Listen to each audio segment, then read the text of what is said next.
Welcome to a হিজিবিজি day in the life.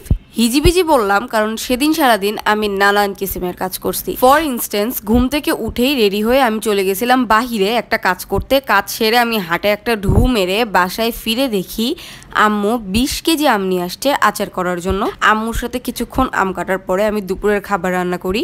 এটা চিংড়ি মাছের একটা রেসিপি ছিল, উইচ ওয়াজ সো ডিলাইটফুল। আমি রেসিপিটা লিখে দিব নে। অ্যান্ড দেন আমি একটা জাম্মা খাই। ইন দ্য মিন টাইম আমি পার্সেল রিসিভ করি।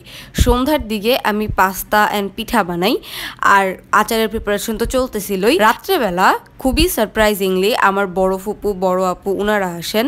ওনারা আসলে আমাদের বাসায় এমনি একটা উৎসবমুখর পরিবেশ হয়ে যায়। সো আমি পোলাও, পাঙ্গাস মাছ আর মুরগি রান্না করতেছিলাম। বাই দ্য ওয়ে, পাঙ্গাস মাছ দিয়ে পোলাও খেতে কিন্তু অনেক মজা। তারপরে আমি এক কাপ কফি নিয়ে একটা বই নিয়ে বসি। The video could have ended here, but আমাকে রাত 1:30টায় আব্বুর সাথে আবার বের হইতে হয়। অ্যান্ড হিজিবিজি কন্টিনিউস। Bye by.